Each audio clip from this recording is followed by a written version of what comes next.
आणि आपला जवळचा मित्र जर जात असेल हा त्यावेळेस आपोआप डोळं भरलं. व्हिडिओ टाकला होता हा उत्तर प्रदेशचं एक बॉडी तिकडे घेऊन गेलता तुम्ही? हो बॉडी घेऊन गेली लय अशी बॉड्या भरपूर घेऊन गेलो तिकडं. तुमचं UP असू द्या MP असू द्या वेस्ट बंगाल असू द्या तिकडं काठमांडू नेपाळ कोलकाता. एकदा सांगतो, या देशातला जेवढा कलेक्टर महत्वाचा आहे तेवढंच या देशातला सामान्य नागरिक आणि तो कलेक्टरला घेऊन फिरणारा ड्रायव्हर, सगळेच ड्रायव्हर ते सुद्धा तितकेच महत्वाचे आहेत. त्यामुळे व्हिडिओ शेवटपर्यंत बघा. त्यावेळेस म्हणजे मनाला असं डोळ्यातून आपोआपच पाणी गळायला लागलं. अरे बा, म्हणजे त्याला बघून की आपण तुमचं शेड्यूल कसं आहे हो मग? ही तर इमर्जन्सी सेवा आहे सगळी, हो तात्काळ सगळं जे काय ते इन्स्टंट. हा. अशा परिस्थितीत तुमचं जेवणाचं, तुमचं रुटीन, तुमचं तब्येतीचं, मुला बाळांना वेळ नाही देणं, नाही ते घरी कसं आहे हे सगळं? सगळे ॲम्ब्युलन्स सोपं नाही बरं का. म्हणजे दिसाय दिसतं किती स्पीड न ॲम्ब्युलन्स गेली. मी तर ॲम्ब्युलन्स दिसली की प्रार्थना करत असतो, बाबा त्यातल्या पेशंटचा सुखी होऊ दे. माणसाचं जगणं आणि मरणं आणि जन्म देणं हे सगळं जवळून रोज एकत्र रोज बघता हे काय नाही. जवळून आयुष्याची किंमत काय आहे तुम्हाला इतरांपेक्षा नक्कीच माहिती. भरपूर सांगा नाही तर तुमच्या कसं आहे लोक आत्महत्या करतात त्याच्या यायला मनाला दुःख होतं. मला त्या देहाची किंमत जर नसेल तर त्याचा काय उपयोग आहे. काय एक किस्सा पेशंट होतं त्यांना मला वाटतंय 22 वर्षाची मुलगी होती, एकच मुलगी. बर 22 वर्ष 22 वर्षाची बर 22 वर्षाची मुलगी होती तर ती एक्सपायर झाली. हा हा त्यांचं 48 वय बर आणि त्यांच्या मिसेसचं 42 का 43 वय होतं. बर त्यांनी IVF केलं बारामतीत एका बर ठिकाणी. बर IVF केली आणि त्यांना 2 मुलं झाली. जुळी जुळी 2 मुलं IVF. ती 2 मुलं NICU शिफ्ट केली. म्हणजे ॲम्ब्युलन्सवाल्याला कधी कॅनल मधल्या बॉड्या असू द्या धाडस कोण करत नाहीत तुमचं तसल्या सडलेल्या पेंडलेल्या बॉड्या उचलायच्या.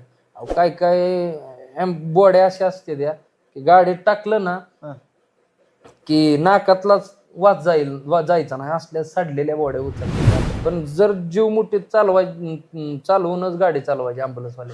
हाय स्पीड न जावं लागतं रे तुम्हाला प्रत्येक वेळी. आणि लोक बी काय लोक साईड देतात, काय लोक अर्धा वागते साईड देत नाही. त्यांच्याबद्दल काय मत आहे तुमचं? आता ती काय अर्धा लोक त्या प्रसंगात जे माणूस जातो.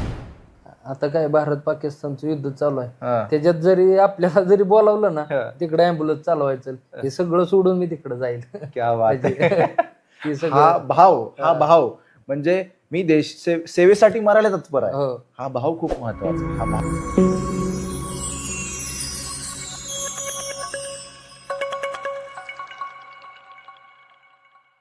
मित्रांनो नमस्कार. आज आपण अशा व्यक्तीची मुलाखत घेत आहोत. एक लक्षात घ्या, मी तुम्हाला पार्श्वभूमी सांगण्या अगोदर या देशातले जेवढे पंतप्रधान महत्त्वाचे आहेत, जेवढे राष्ट्रपती महत्त्वाचे आहेत, जेवढे आमदार खासदार महत्त्वाचे, जेवढे कलेक्टर महत्त्वाचे आहेत, तेवढेच या देशातले सामान्य नागरिक आणि इतर सेवा करणारी लोकसुद्धा तितकीच महत्त्वाची आहेत. आपल्यासोबत ॲम्ब्युलन्स ड्रायव्हर आहेत मित्रांनो आणि सेवा पुरवतात. ही सेवा म्हणजे खूप महत्त्वाची आहे मित्रांनो. मी तुम्हाला पुन्हा एकदा म्हणालो, या देशातला प्रत्येक नागरिक महत्त्वाचा आहे. असं नाही की बाबा फक्त कलेक्टर महत्त्वाचा आहे, ड्रायव्हर महत्त्वाचा नाही, तसं नाही. सर्वांना समान अधिकार आहे मित्रांनो. त्यामुळे जगण्याचा आणि सेवा करण्याचा, देशावर प्रेम करण्याचा सांगण्याचा उद्देश हाच आहे मित्रांनो. यांच्या इंस्टाग्रामवरती रील्स पाहतो आपण, डेड बॉडी इकडून तिकडे घेऊन जातात तेव्हा ते इमोशनल जे लिहितात ते मित्रांनो हृदयाला भिडण्यासारखं असतं. दुसरी महत्त्वाची गोष्ट आहे मित्रांनो, एखाद्या बालकाचा जन्म होतो, अर्भक जन्माला येतं, त्याच्यानंतर तो होणारा आनंदही ते बघतात, दुःखही ते बघतात. म्हणजे सामान्य माणसाची जी सर्वोच्च म्हणजे टोकदार वेदना आहे ना, ती वेदना आणि सर्वोच्च त्याचा आनंद, म्हणजे मूल जन्मानंतर खूप सर्वोच्च आनंद आणि घरातलं कोणतरी गेल्यावर सर्वात दुःख होतं. ह्या दोन्ही गोष्टी रोज बघतात ते म्हणजे ॲम्ब्युलन्स ड्रायव्हर. बरोबर आहे? बरोबर. तर मित्रांनो अशा माणसाची आज मन खुलास दिल खुलास गप्पा मारणार आहोत, त्यांचं काम समजून घेणार आहोत. व्हिडिओ शेवटपर्यंत बघा, खूप महत्त्वाचा आहे. मी पुन्हा एकदा सांगतो, या देशातला जेवढा कलेक्टर महत्त्वाचा आहे तेवढंच या देशातला सामान्य नागरिक आणि तो कलेक्टरला घेऊन फिरणारा ड्रायव्हर, सगळेच ड्रायव्हर ते सुद्धा तितकेच महत्त्वाचे आहेत. त्यामुळे व्हिडिओ शेवटपर्यंत बघा, सबस्क्राईब करा.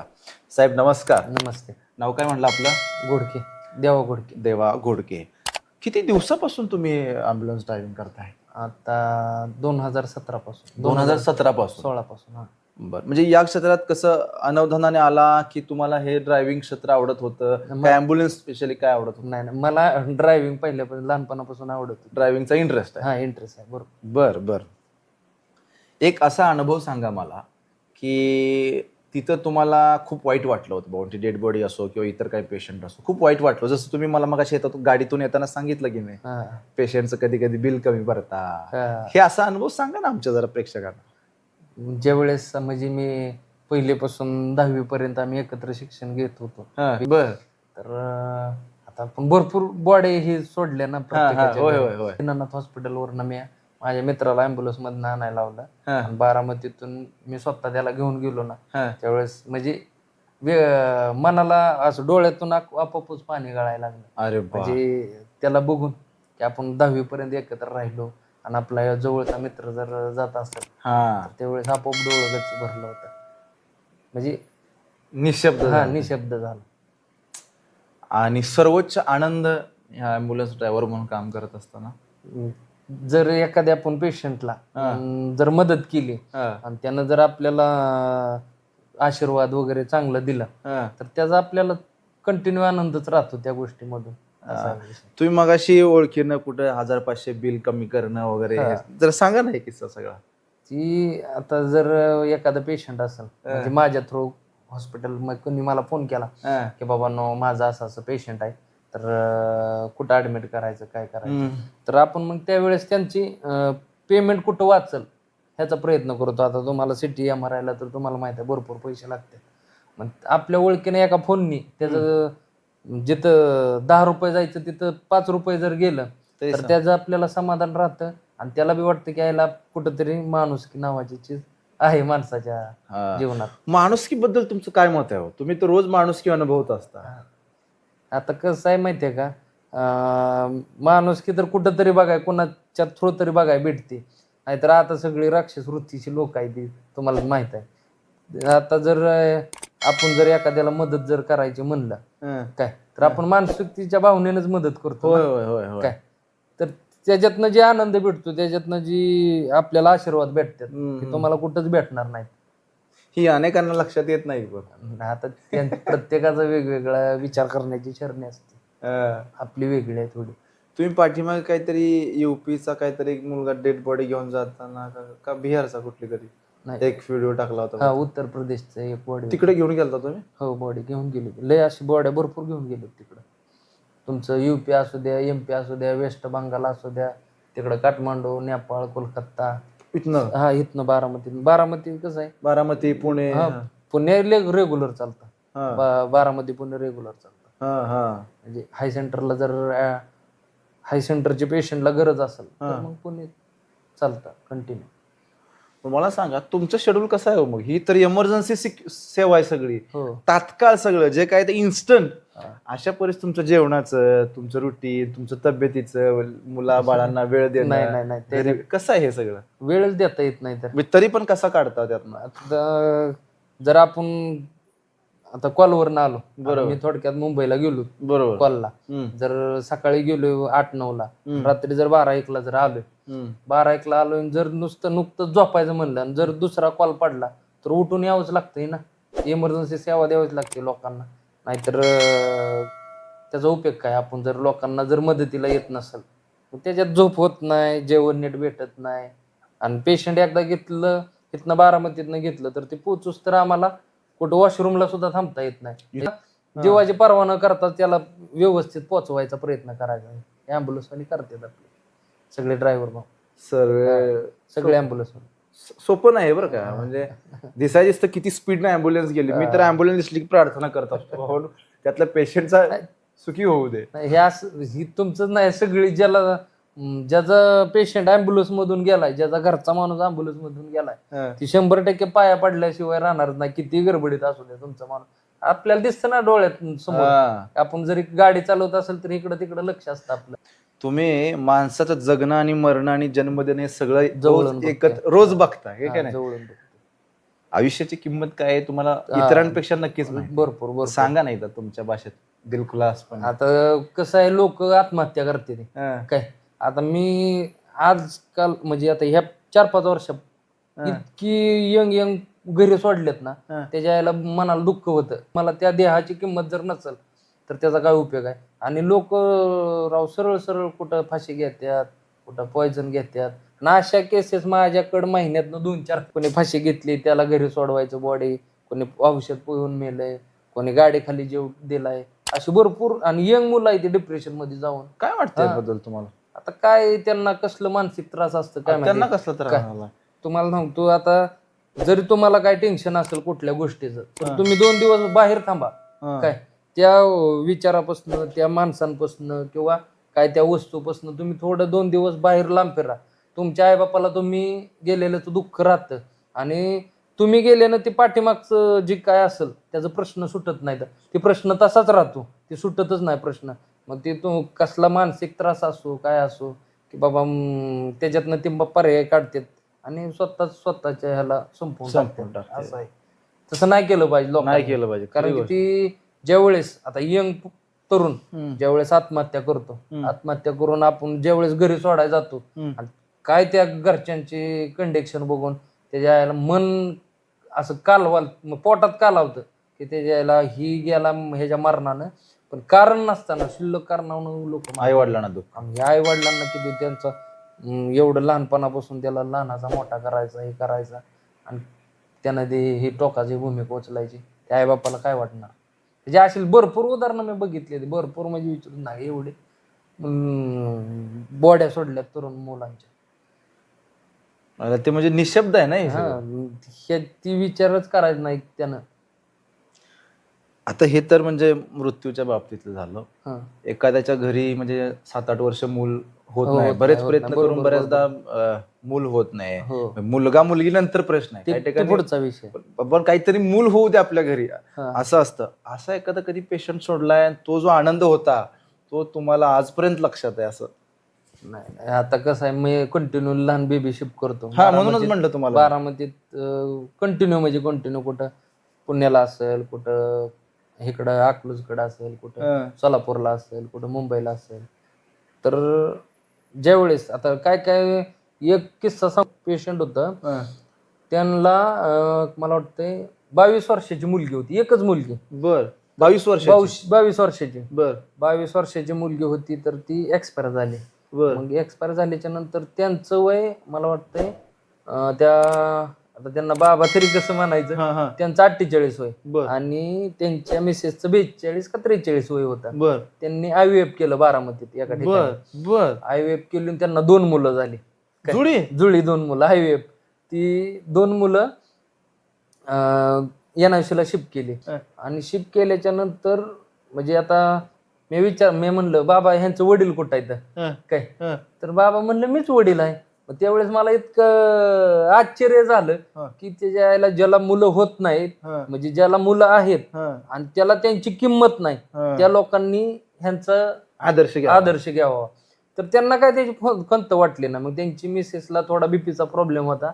मग त्या हॉस्पिटलमधून त्यांना पुण्याला शिफ्ट केलं, केम हॉस्पिटलला. ते बी मीच केलं आणि नंतर मग 2 दिवसांनी ती बाळ म्हणजे व्यवस्थित झाल्याच्या नंतर ती शिफ्ट केली त्यांच्यापाशी, म्हणजे चांगली झाली. म्हणजे जी तुम्हाला तरुण बाईला तेवढं स्वस्ता येत नाही तेवढं त्या आजीनं, म्हणजे आजी कशी बाईनं ती त्या 2 मुलांचं 42व्या वर्षी त्यांना जन्म डिलिव्हरी होऊन normal delivery, sorry caesar delivery. आणि बीपीचा त्रास असल्यामुळे ती केम हॉस्पिटलला पुण्यात.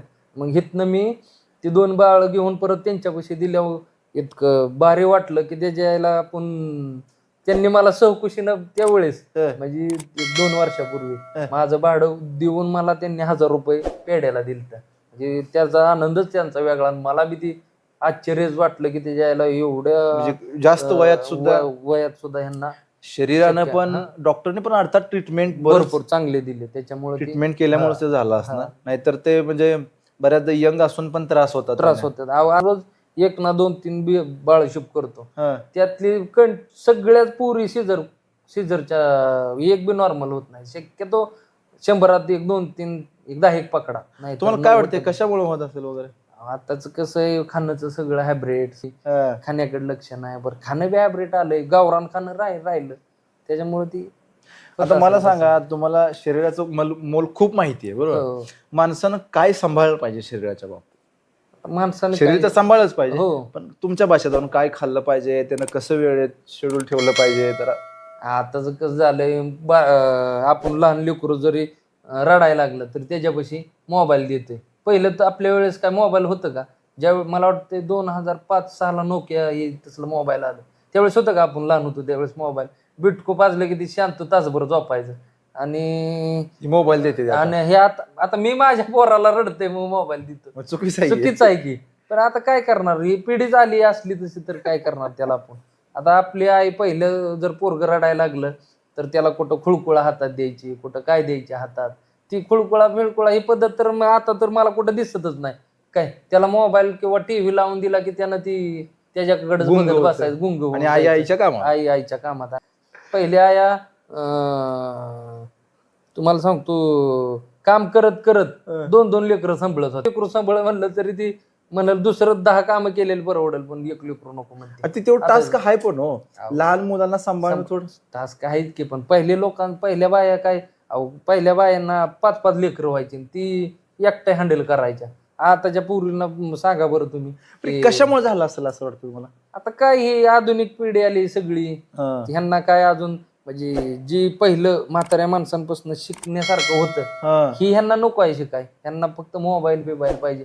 आता तुम्ही घ्या, मोजकीच लोक बाळाला टाळो भरून आंघोळ घालणं ही जुन्या पिढीकडेच तुम्हाला आंघोळ दिसेल. वगैरे घालणं, आंघोळ घालणं ही किंवा तेलाची त्याची मालिश होय, करणं, होय, हे होय. करणं. गाईचं तूप, आताच्या पोरींना नाही समजणार. आताचे मी बरीचशी अशी उदाहरणं बघितल्यात की स्वतःच्या मुलाला त्यांना म्हणजे जर पाजायचं म्हणलं तरी त्यांना हे होत नाही. म्हणजे बाहेरच्या दुधाव हे करते ती. म्हणजे बरीचशी अशी उदाहरणं आहेत आपल्याकडे, बरीच म्हणजे मी बघितलेली स्वतः. आता तुम्ही हे सगळं अनुभव करताय म्हणून सांगताय ना, हो. तुम्ही काय वेगळ्या फील्ड, तुम्ही याच फील्डचा माणूस आहे मेडिकल मध्ये. आता जे कुठं वर्षभर बी नीट पाजत नाही ती, जे रिअल फॅक्ट आहे ते सांगतोय मी. असं काय चुकीचं नाही, अहो, किंवा तुमचा कुठलं अनुभव आहे. मी बघितलंय ते सांगतोय की आता वर्षभर जर आईचं दूध पेल तर त्याच्या अंगात ती अमृत कस. आणि पहिलं कसं भाजी भाकरी खायला लागलं की भाजी भाकरी द्यायची पहिली लोक. आता तर कुठं काय तीन ही तुम्ही चारत बसताय. जी भाजी भाकरी पहिल्यापासून दणकून खाऊन जे शरीर, ते आताचं शरीर ह्याच्यामुळेच भेटत नाही तुम्हाला. तुम्ही आता कुठं हे टीव्ही बघताय, कुठे हे पाजा बाळाला ते पाजा. पहिलं ते होतं वय का आपण असंच उगाच माडगं असायचं आणि त्याच्यात काय बाजरीची भाकरी, तांदळाची भाजी. आता आम्ही लहानपणापासून छान शिळी भाकर खायचो, मला आवडती बी. चपाती बरेच खातात, बरेच ठिकाणी नाश्ता चपाती बी कुठली दवा, शिळी भाकरी ती बी रात्रीची राहिलेली शिल्लक ती खायची. आता त्याला चहान खारीन टोस्ट त्याच्यामुळे ती खाणं हॅब्रिड झालं. आता खारी टोस्ट ह्यात मैदा आहे ना, हे खाणं तुमचं हॅब्रिड झालं. आता तुम्हाला आठव म्हणजे तुमच्या लहानपणीच तुम्हाला कसं आहे, माणूस काय पहिलं खारी टोस्ट कवा ती सकाळी दूध वगैरे असं म्हशीचं, देशी आखरी, चहा चपाती, उकडलेली मटकी, कडधान्य, म्हणजे हे गावरानच हो सगळं. म्हणजे ज्यावेळेस आपण लहान होतो एक 7-8 वर्षाचं, त्यावेळेस काय आपली परिस्थिती बी नसायची लोकांची. कुठं चहा बटर खायची, आपलं जी रात्रीचं शिळ आहे ती सकाळी खायचं बाबा. काय त्यातनं राहिलेलं ती आपलं खायचं आणि तीच नाश्ता आपला म्हणायचा. या आताचा नाश्ता म्हणजे नाही, खरी गोष्ट आहे मित्रांनो. तिने खूप महत्वाची गोष्ट सांगितली. कारण काय होतं माहिती आहे का, आईच्या दुधाबद्दल बोलला तुम्ही. आईचं दूध म्हणजे अमृत असतं मित्रांनो.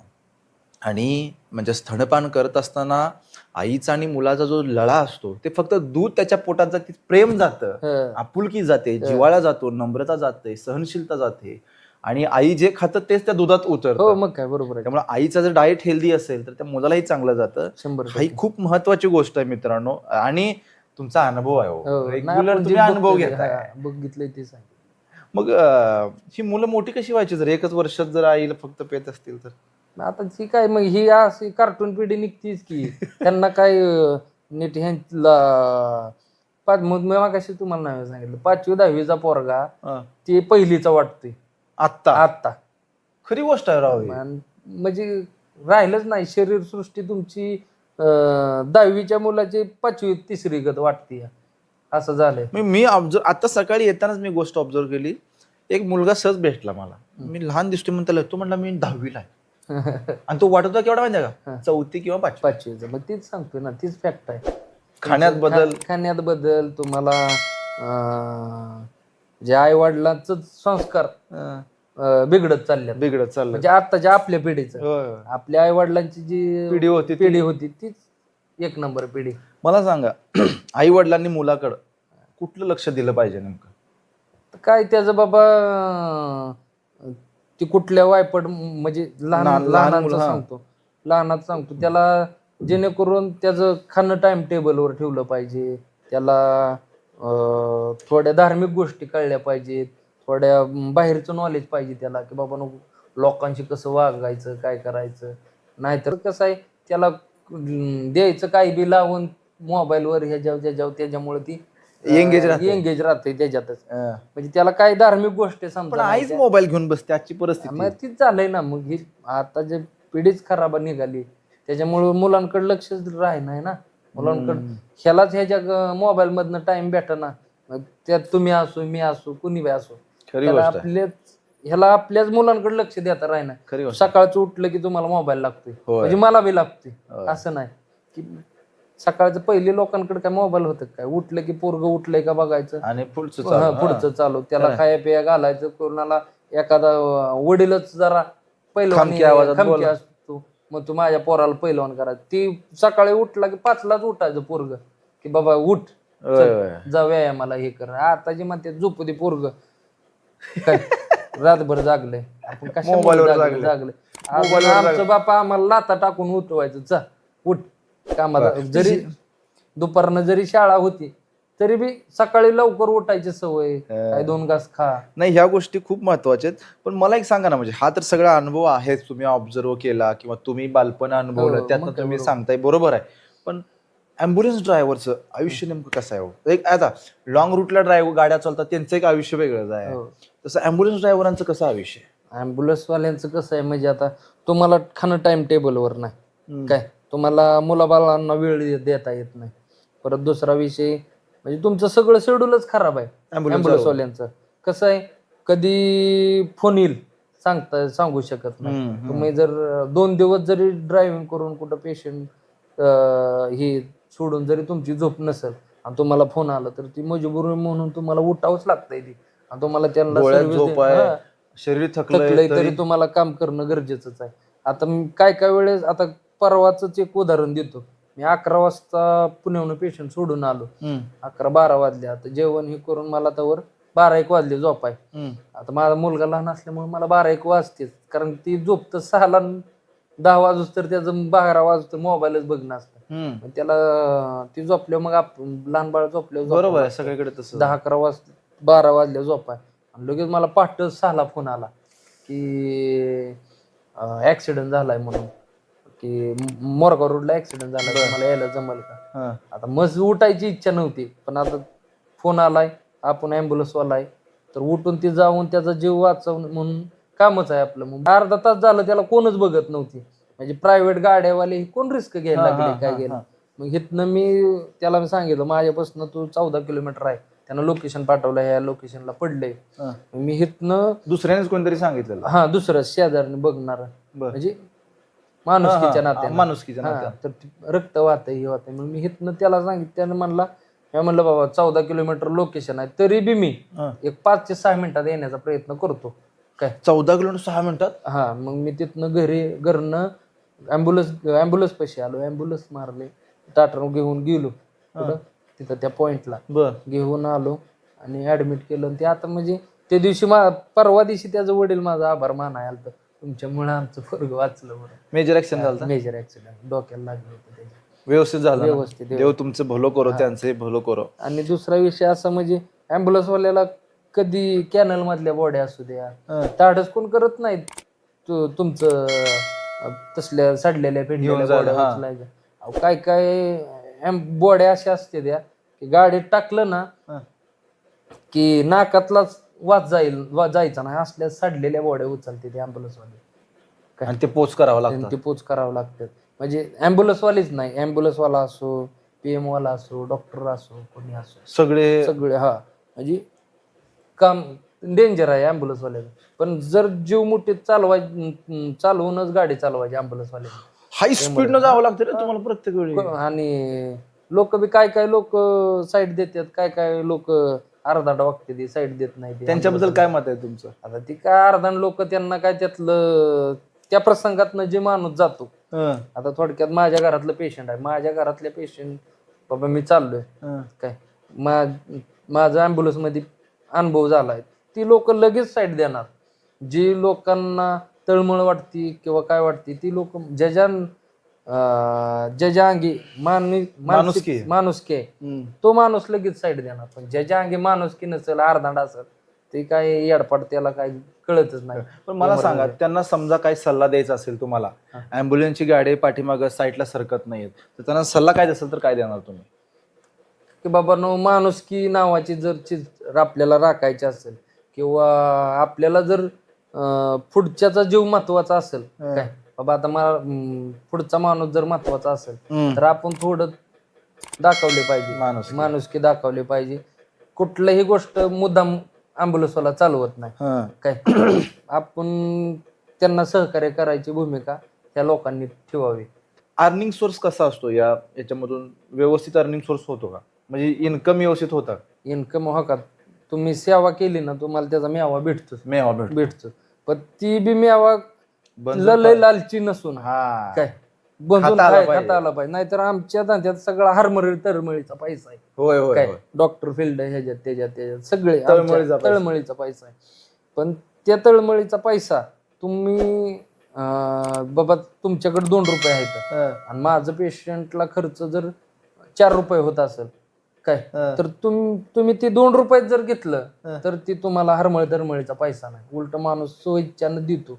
मी म्हणजे मागाशी तुम्हाला सांगितलं की बाबा एखादी लोकांना जर आपली सेवा आवडली किंवा आपण कमी वेळात तिथं पोच केलं, काय जर दुसरा जर 5,000 घेत असेल, आपण जर म्हणलं की बाबा काय नाही, माझा एवढा खर्च आहे, मला एवढं 2 रुपये बेनिफिट राहणार आहे, 1 रुपया राहू द्या, काय मी तुम्हाला सोडतो व्यवस्थित, अशी म्हणून लोक परत सहकुशीनं देणारे लोक आहेत. तुम्हाला जे कळत ते इतरांना कळत नाही, हे दुर्दैवी आहे. आता ते इतरांचं कसं आहे, पण प्रत्येक जण काम हे पोटासाठीच करतो, पैशासाठीच करतो, हे करतो ते करतो. तसं नाही बाबा नो, की बाबा त्याच्या मागं बी गाडीचा हप्ता येतं, त्याचं पोट पाणी आहे, त्याचं परपंच आहे. म्हणजे त्या लोकांना जास्त देतो. हा, आणि त्या माणसाकडून तुम्हाला ती आनंदाने पेमेंट आलेलं असतं. असं दुःखी होऊन ती पेमेंट देत नाही. त्याला बी आनंद राहतो की यायला दुसऱ्याने आपल्याला एवढं पैसे सांगितलं आणि ह्यानं आपल्याला एवढ्यात नेलं, म्हणजे तो आनंदी होऊन आपल्या बसने जातो. म्हणजे त्याचा पैसे आपल्याला थोडक्यात प्रपंचासाठी, आपल्या लेकरा बाळांसाठी त्याचा उपयोग, समाधान आहे. खरी गोष्ट आहे. असं आहे. तुम्ही मगाशी म्हणला की आपली कोण मुलाखत घेणार, आपण काय आपलं रेग्युलर काम करतोय, मग काय. पण आता एवढा लांब आम्ही प्रवास करून आलोय, काय वाटतंय तुम्हाला? नाही, पहिल्यांदा थोडं भीतीच वाटली. काय आधी आपण असलं म्हणजे मुलाखत वगैरे आपण कधी भविष्यात दिलीच नाही, कारण की कधी प्रसंग बी आला नाही. आपलं पेशंट आणि हे बी मी व्हिडिओ इंस्टा टाकत नव्हतो. एक माझा मित्र मला म्हणला की तुला काय एवढं चांगलं सर्व्हिस करतो, एवढी चांगली सर्व्हिस लोकांना देतो, लोकांपर्यंत पोहोचू दे की म्हणलं मी काय, मला जमत नाही व्हिडिओ काढाय, दे सोडून. ती म्हणला असं करत जा, तू व्हिडिओ फक्त काढत जा, माझ्याकडे देत जा, मी सोडत जाईन मी व्हिडिओ. मग मी एक माळेगाववरनं बाळ आणलं होतं ऍम्ब्युलन्स मध्ये, तर ती व्हिडिओ सोडली. मला काय माहित लोक एवढे त्याला हे करते, लाईक आणि फॉलोअर्स आणि काय ते जे काय असेल. हा, इतकी व्हिडिओ पळाली ती की मग मला नाद लागला थोडं काय नाद लागला, म्हणजे आयला लोक प्रेम करतात आपल्यावर, चला मग व्हिडिओ सोडत चला. पण थोड्याच दिवसात, म्हणजे मला अपेक्षा बी नव्हती एवढी लोक माझ्यावर प्रेम करतील म्हणून.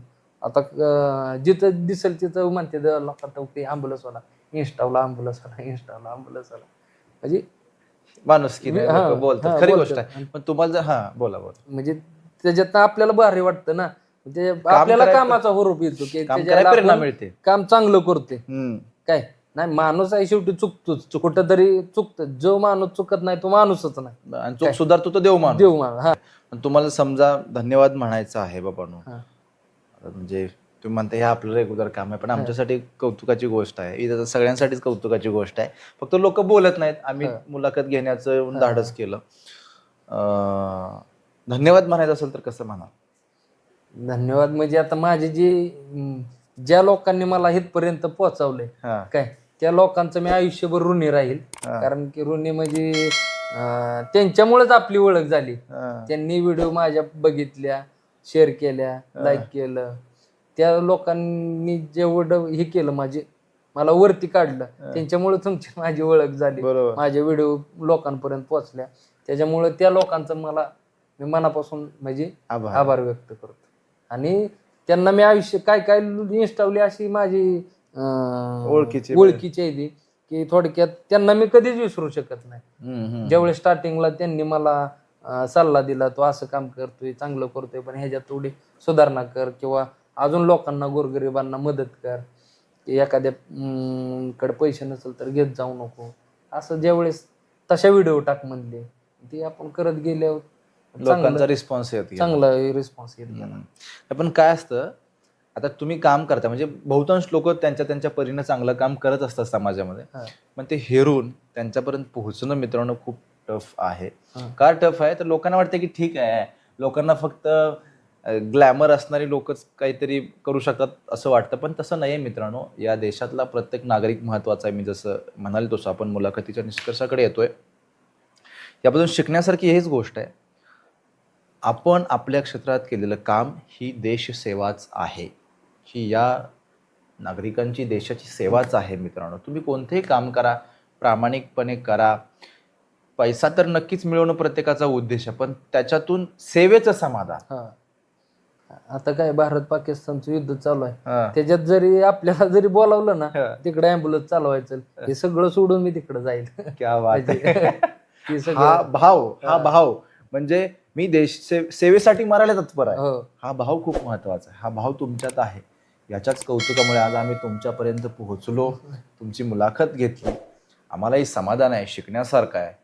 आणि देशातला प्रत्येक नागरिक महत्त्वाचा आहे. तसंच आहे मित्रांनो, ॲम्ब्युलन्स ड्रायव्हर म्हणजे माझ्यासाठी खूप महत्त्वाची गोष्ट आहे, अनेकांसाठी असेल सुद्धा. मित्रांनो, तुम्ही वेळ दिला त्याबद्दल तुम्हालाही मनपूर्वक आभार तर आहेच, आणि तुम्ही सर्वांनी व्हिडिओ शेवटपर्यंत बघितला त्याबद्दल तुम्हाला मनपूर्वक धन्यवाद.